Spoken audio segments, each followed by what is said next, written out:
खरं तर माझंच नाही तर माझ्यासारख्या जवळजवळ बीड जिल्ह्यामध्ये जन्माला आलेल्या 70% लेकरांचं तसंच बालपण आहे. 6 महिने आईवडील आमच्यापासून लांब असतात आणि 6 महिने आम्ही आईवडिलांशिवाय असतो. हिंमत बांधायचं कारण फक्त एकच होतं की मनामध्ये अस्वस्थता होती. मरण्याचं धाडस नव्हतं, आत्महत्या वगैरे करायचं तेवढी हिंमत नव्हती. पण वाटलं की आता तेवढं धाडस नाही तर वेगळं काहीतरी जगायला पाहिजे आणि जे जगायचं आहे ना ते असं सर्कल वाईज जगूया, म्हणजे कितीही जरी हे केलं ना तरी ते असं चालूच राहील. म्हणून मग विचार केला की आपल्यासारखी जी लेकरं येतं, आपल्या बहिणीसारखी मुलीसारखी जी लेकरं येतं, अशा मुलांना जर आपण त्यांचं हक्काचं बालपण जर दिलं, त्यांना जर आपण त्यांच्या आयुष्यात उभं केलं तर त्यांची कसं होईल की एक पिढी घडली, दुसरी पिढी घडली, असं हे एक लांब लांबचे टप्पे आपण हे करत जाऊ. संतोष, तुझं खूप स्वागत. धन्यवाद. आपण आपल्या गप्पांना सुरुवात करूया. नक्की, चालेल. तुझं जे बालपण आहे ते त्या गेवराई, तुझं गाव ना, तुझ्या गावाबद्दल आम्हाला सांग. तू राहतोस त्या भागाबद्दल, त्या परिसराबद्दल आम्हाला सांग जरा. महाराष्ट्रातला बिहार म्हणून बीडकडे बघितलं जातं, त्याच्यातली तेच गेवराईचा वाटा खूप मोठ्या प्रमाणामध्ये आहे. लालबत्ती विभाग आहे, बाकीचे जे काही इतर मागासवर्गीय समाज वगैरे जो आहे, एकंदरीत शिक्षणाचा अभाव, बाकीचा सगळा सुशिक्षितपणाचा अभाव, अशी बरेच सगळी गोष्टी आहेत. त्यामुळं गेवराईत जे काही नवीन पिढीला पोषक असं वातावरण म्हणतो आपण, तसं कुठल्याही प्रकारचं नाही आहे. बरं, तुझाही जन्म अशाच एका कुटुंबामध्ये झाला? होय. खरं तर माझंच नाही तर माझ्यासारख्या जवळजवळ बीड जिल्ह्यामध्ये जन्माला आलेल्या 70% लेकरांचं तसंच बालपण आहे. 6 महिने आईवडील आमच्यापासून लांब असतात आणि 6 महिने आम्ही आईवडिलांशिवाय असतो. एक वेगळा प्रकार, म्हणजे फक्त आम्ही नावाला असतो आईवडिलांचं, कुठं असं जे नातं म्हणतो आईवडिलांशी ते राहत नाही. फक्त ते दिसतं कधी ज्यावेळेस आम्ही त्यांना कारखान्यावरती वाटायला लावतो, म्हणजे जे निरोप देतो त्यावेळेसच आम्हाला भरून येतं. 6 महिने ते तिकडं असतात, आम्ही त्यांच्याशिवाय, म्हणजे एक साधारण 4-2 वर्षाची मुलं किंवा 7-8 वर्षाची मुलं, दोघं बहीण भाऊ असतील किंवा आजीकडे राहतात, त्यांच्याकडे त्यांचं शिक्षण होतं. त्याच्याचबरोबर शेतीची कामंही खूप मोठ्या प्रमाणामध्ये असतात. ते गेल्याच्या नंतर जे काही खरीप हंगामाची पेरणी होती, ज्वारी काढणं, त्याच्यानंतर हरभरा वगैरे, ही जी पिकं होतात याच्यातही लेकरांना काम करावे लागतात आणि अगदी 6-7-10 वर्षापर्यंतची असतात. शाळेत कसा गेलास तू? आता शाळेत म्हणजे म्हणाल तर गावात होतं, आजोबांनी शाळेत घातलं, 4 वर्षाचंच असताना धिंगाणा करताना धरलं आणि पारावरती होतं म्हणून घातलं शाळेत, तसंच शाळेत जायला लागलो, सुरुवात झाली शाळेची. अशा प्रकारे तुझं 10वी झालं? हो, 10वी. आणि तुझ्या बहिणीचं लग्न झालं तेव्हा तू किती वर्षाचा होतास? मी जस्ट 12वी पर्यंत, म्हणजे 2 वर्ष झालं होतं. हां, म्हणजे 10वी नंतर तू पुढे शिकण्याचा निर्णय का घेतलास? एक तर पुढे शिकायला पाहिजे ही एक प्रथा पडलेली आहे आपल्याकडे, त्याच्यामुळे शिकलो.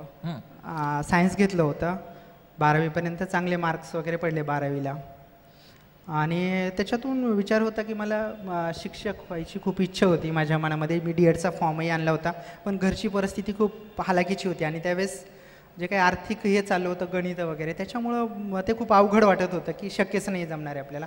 मग तो फॉर्म आणला आणि मी घरात टाकून दिला, म्हणजे पेटीमध्ये. पुढे शिकायचं नाही असंच ठरवलंस? हो, तसं झालंच. बरोबर. हां, आणि मग पुढे काय काय घटना घडल्या त्या जरा सांग. झालं असं की बहिणीचं लग्न झालं, आईवडिलांनी लोकांकडून कर्ज काढलं होतं, मुकदमाकडून उचल घेतली होती, जे की ऊसतोड कामगारणीचा व्यवहार वगैरे करतात, त्या मुकदमाकडून उचल घेतली. त्याच्यानंतर बऱ्याच लोकांची एकाची 10 देणी केली आणि त्यांनी स्वतःच्या मुलीचं, म्हणजे आपले जे काही ऊस तोडतो की आपल्या मुलींनाही ऊस तोडायची गरज पडू नये, त्यांनाही कुठंतरी सुखा समाधानाचं आयुष्य लाभावं, त्यांच्याही लेकरांचं चांगलं शिक्षण व्हावं, आपल्या गरिबीची, आपल्या ऊस तोडणीची सावली त्यांच्यावरती पडायला नको, ही काळजी घेतली. त्याच्यामुळे लोकांच्या व्यवहाराने पैसे काढले आणि त्यांना चांगल्या घरी दिलं. 2-4 वर्ष सगळ्यांची चांगली गेली, तशी तिची 2-3 वर्षे गेली. दुर्दैवाने एकदा असंच घरी बातमी धडकली की अशी मुलगी तुमची आजारी पडली आहे, आणि आईवडिलांना बोलून नेलं. तसं खूप सगळी नातेवाईक, भरपूर सगळे नातेवाईक असताना आईवडील दोघंच गेले. आईने संध्याकाळच्या वेळेस काहीच कळत नाही, एक तर गावात वाहनही येत नाही आहे, अजूनही गावामध्ये फक्त 2च गाड्या येतात महाराष्ट्र शासनाच्या, एवढं दुर्लक्षित आहे. आणि त्यावेळेस संध्याकाळी निघायचं तर कसं जायचं काय, त्याचा हा खूप मोठा प्रश्न होता. गेले तिथं तर त्यावेळेस ज्यावेळेस गेले तर समोर मुलीचा देहच पडलेला होता, मृतदेह. आणि तिला त्यावेळी बाळ झालं होतं? नाही, तिचं बाळ म्हणजे ॲक्च्युली तिला ज्यावेळेस दवाखान्यात घेऊन गेलं त्यावेळेस दवाखान्यातून सांगितलं की गेली म्हणून. आणि मग त्याचा तुझ्या वडिलांनी खूप शॉक घेतला? हो, वडिलांनी शॉक घेतला, कारण त्याच्यानंतर आम्हाला एक 2-4 महिन्यात कळलं की जे काही बाबांच्या ताईंच्या बाबतीमध्ये घडलं होतं, तर 7 महिन्याची गर्भार असताना नवऱ्यामध्ये थोडासा वाद वगैरे झाला आणि पोटावरती लात मारली. आणि त्यावेळेस नेमकंच आषाढी एकादशीचा दिवस होता, 1-2-3 दिवस. म्हणून वडील काय करणार होते की पंढरपूरची वारी नियमित करणारे, कधी न चुकणारे. मग त्याच्यामुळे ते म्हणले की मी जातो आणि मुलीला बाळणपणासाठी घेऊन येतो तशा याच्यासाठी. पण पेरणीचे दिवस ऐन कधी न येणारा पाऊस, पेरण्या लांबल्यामुळं आला पाऊस आल्याच्या नंतर मग झालं असं की ते गेले देवाला, तसेच परत माघारी आले. आणि मग 2 दिवसानंतर ही गोष्ट कळली की तुमची मुलगी गेली. मग ते स्वतःलाच दोष द्यायला लागले की मी जर कदाचित तिकडे गेलो असतो तर माझी मुलगी वायाला गेली नसती. या पूर्ण सगळ्या घटनेला मी स्वतः जबाबदार आहे, जे काही झालं ते माझ्यामुळं झालं. अशा पद्धतीची मानसिकता झाली. आणि जे काही करायचं फक्त आता मला हे पूर्णपणे आयुष्य जे आहे ते अध्यात्मासाठी घालायचं. म्हणजे धोंड्याचा महिना म्हणतो आपण, त्या काळात आत्याकडे जाऊन येतो म्हणून सांगितलं, तसंच वारीलाही जाणारी म्हणून सांगितलं. गेले तर परत 4 दिवस झाले, 8 दिवस झाले. आईने तिकडचा माणूस आला, त्यावेळेस काय फोन वगैरे नव्हते. विचारणा केली आमच्या पोरांचे वडील आहेत का व तिथं, तर म्हणले आलाच नाही माणूस. तर मग दुसऱ्या नातेवाईकांकडे केलं.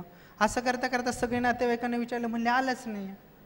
मग काय करणार, पंढरपूर ही जी देवस्थानं होते, पंढरपूर, आळंदी, पैठण वगैरे, ही जे काही त्र्यंबकेश्वर, ही सगळी देवस्थानं शोधली, ते मिळाले पण नाही हे केलं. आता जेव्हा बहीण गेली आणि वडील घरातून गेले तेव्हा तुझं वय किती होतं संतोष?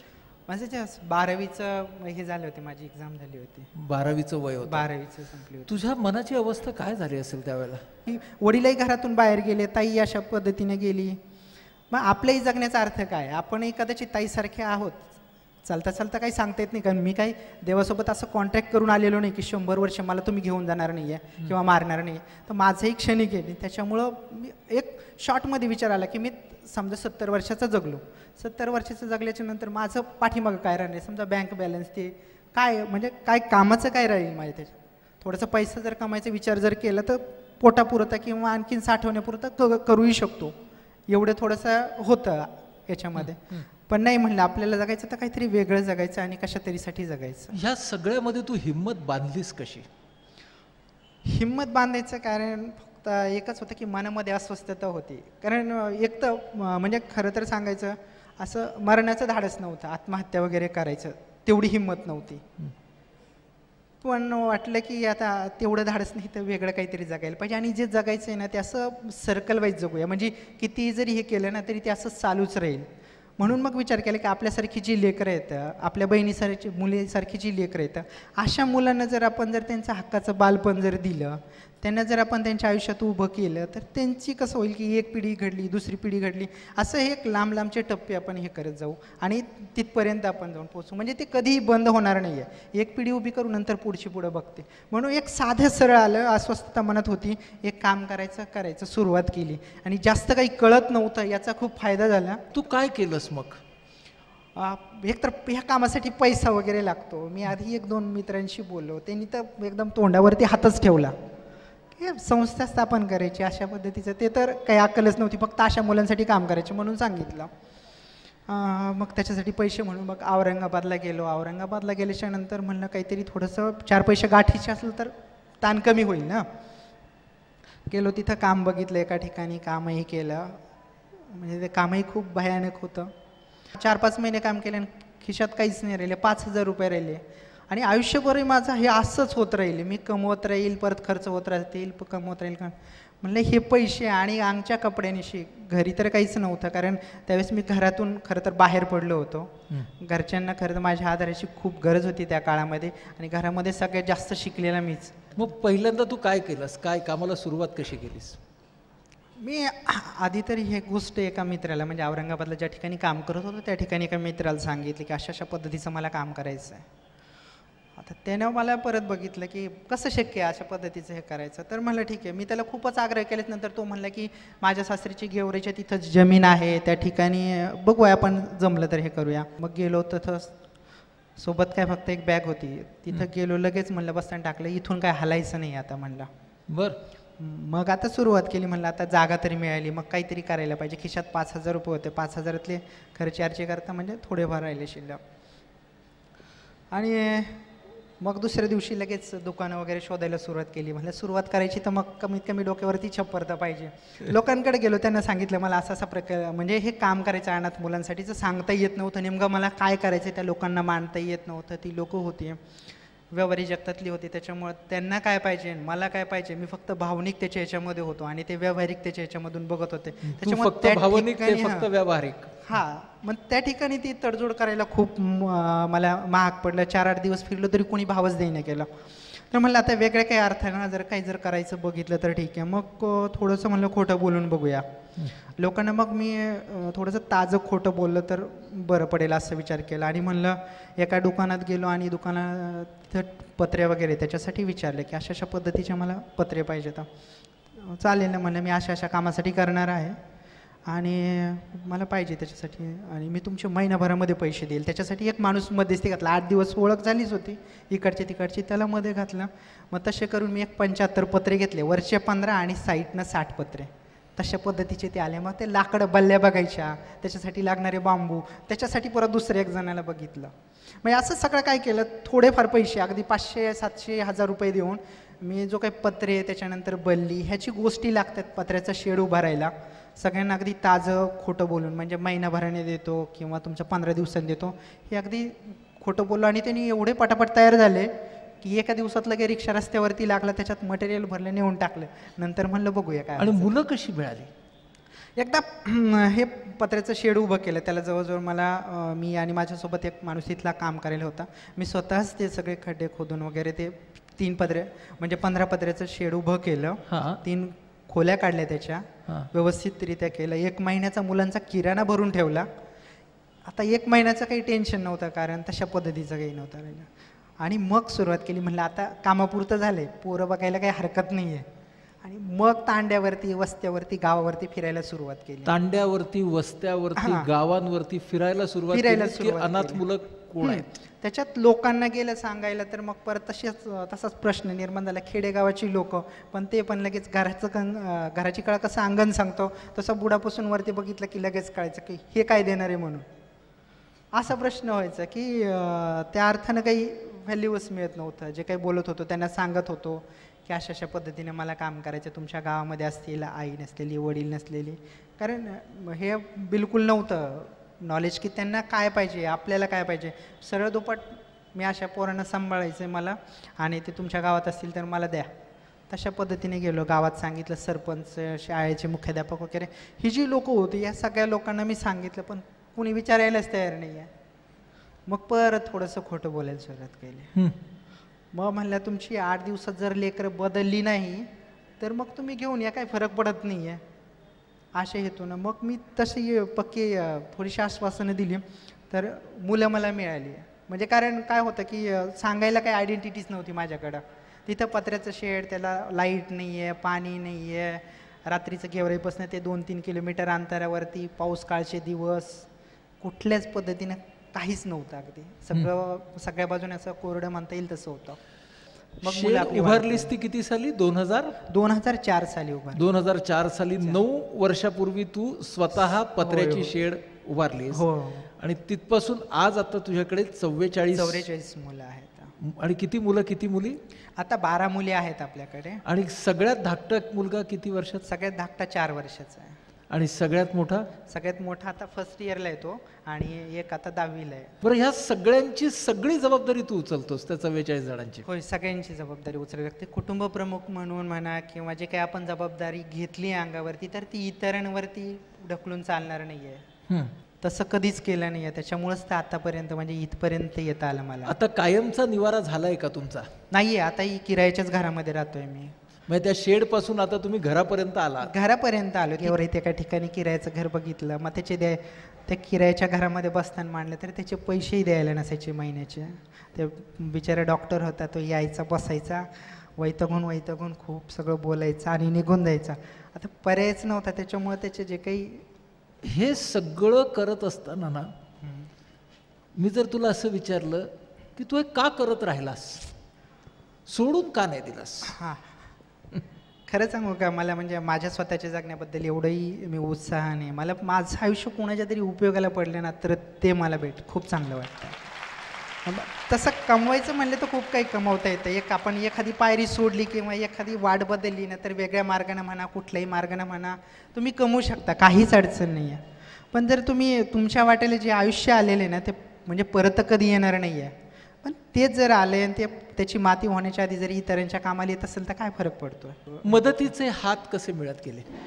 नाही, मला मदतीचे हात तसे म्हणजे मी 2010 पर्यंत अक्षरशः दारोदारी म्हणजे अधिकृत भिकारी जरी म्हणलं तरी चालेल, लोकांकडे फक्त माझ्याकडे फाईल असायची, एक मुलांचा फोटो असायचा, त्यांच्या पुढं जायचं. अशी दुकानं जशी मार्केटला येते, ह्या दुकानातून त्या दुकानात, त्या दुकानातून त्या दुकानात, प्रत्येक दुकानाला 5 ते 7 मिनटं घ्यायचं. त्यांचं गिराईक असेल तर थांबावं लागायचं.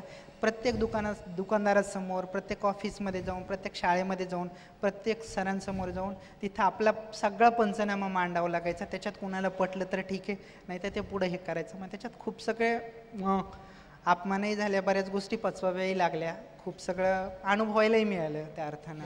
2010 नंतर काय बदललं? 2010 नंतर म्हणजे मला खास त्यावेळेस डॉक्टर अविनाश सावजी भेटले स्नेहालयामध्ये. सावजी सरांच्या संपर्कात आलो ॲक्च्युली, प्रयास म्हणून त्यांची संस्था आहे. तर त्यावेळेस त्यांनी मग इतर लोकांसमोर हे केलं की मांडलं. मी त्यांना एक पत्र वगैरे लिहिलं, ते सावजी सरांनी बऱ्याच लोकांना ते पाठवलं. मग त्याच्यातून काही मित्रपरिवार मिळत गेला. आता इथं सुयोग मराठी आहे, त्याच्यासारखी वेगळीच हे आहेत, अशी मित्र कंपनी मिळत गेली त्याच्यामुळे. आणि त्यांनी मग काम लोकांपर्यंत पोहोचले. आमचा मित्र अशा अशा ठिकाणी काम करतो, त्याला मदतीची गरज आहे, त्याच्याकडे अशी अशी लेकरं आहेत, या ठिकाणी काम करतो.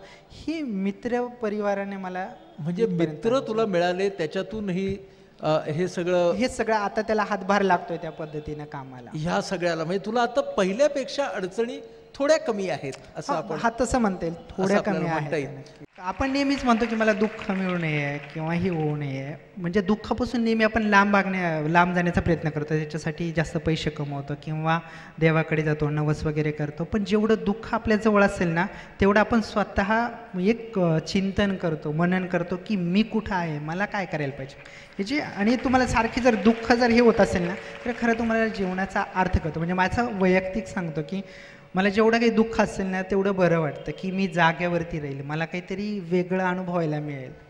जोपर्यंत आपल्या डोळ्यातून पाणी येत नाही ना, तोपर्यंत आपण मोकळेही होत नाही आहे. अशा पद्धतीत सारखं काही ना काही ते तुमच्या बाबतीमध्ये घडावं असं म्हणजे स्वतः मला वाटतं. आणि आज 9 वर्षानंतर सगळ्यात जास्त समाधान कसलं वाटतं? मला खूप बरं वाटतंय.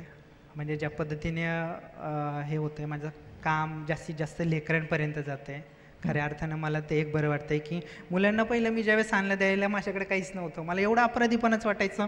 ज्यावेळेस सणवार होत राहायचे त्यावेळेस लेकरांना द्यायला काहीच नसायचं, दिवाळी वगैरे साजरीच करता येत नसायची. मग खूप अपराधीपणाच वाटायचं की यार आपण यांना आणलंय, देण्यासाठी आणलंय आणि ही लेकरं आहेत तर यांना मी काहीच देत नाही आहे. तर मग इतरांच्या घरी वेगळं असायचं, माझ्या घरी तर काहीच नाही आहे.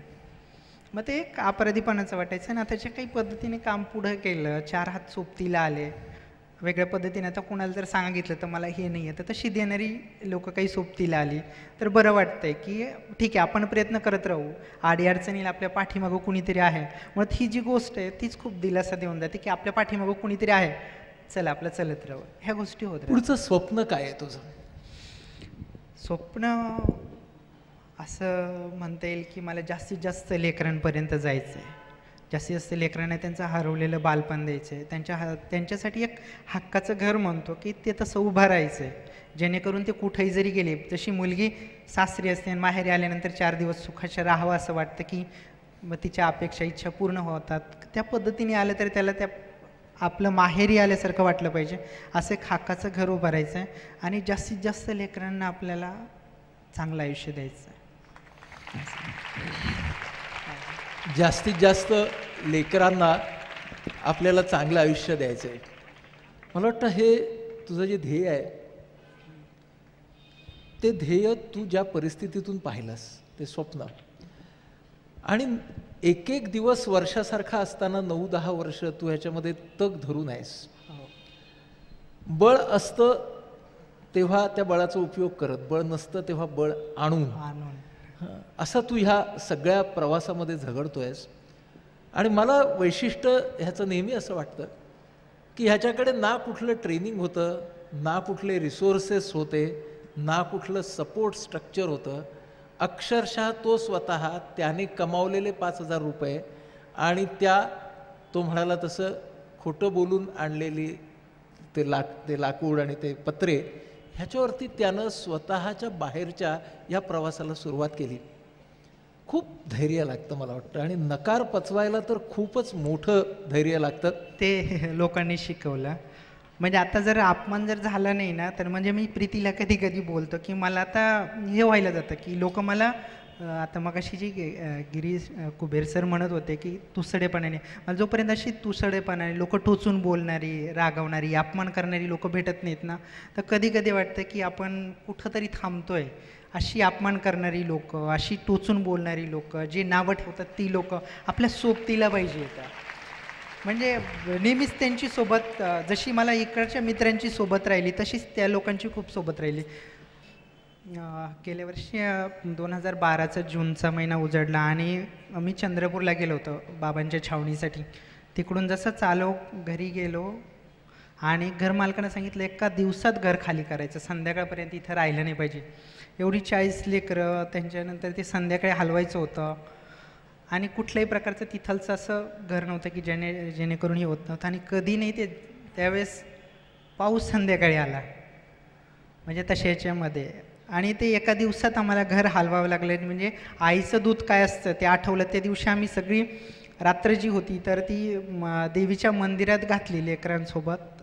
खूप म्हणजे विचित्र वाटत होतं की लेकरांच्या बाबतीमध्ये जे काही असं घटना घडत होत्या. आणि त्या घराच्या बाबतीमध्ये दुसरंही हे होतं की आमची 5-6 वर्षाची स्वप्न दडली होती आणि त्या ऐन वेळेला आम्हाला रस्त्यावरती काढलं. त्याच्यामुळं काही मित्रांना माहिती झालं की अशा पद्धतीचं बाहेर काढलं याला रात्रीच्या वेळेस, यांनी अशा अशा पद्धतीची रात्र घातली.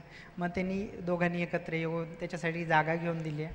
आता आम्ही ह्या लेकरांचं एक हक्काचं घर उभं करतोय वेगळ्या, म्हणजे आमचं स्वतःचं घर राहील तर तिथं आम्हाला तिथून तुम्हाला कोणी हुसकावून काढणार नाही, उठ म्हणणार नाही आहे तशा. आणि हे तुझं हे स्वप्न आहे. हां संतोष, तुझं स्वप्न पुरं व्हावं ह्याच्यासाठी आम्हा सगळ्यांकडून खूप खूप खूप खूप शुभेच्छा.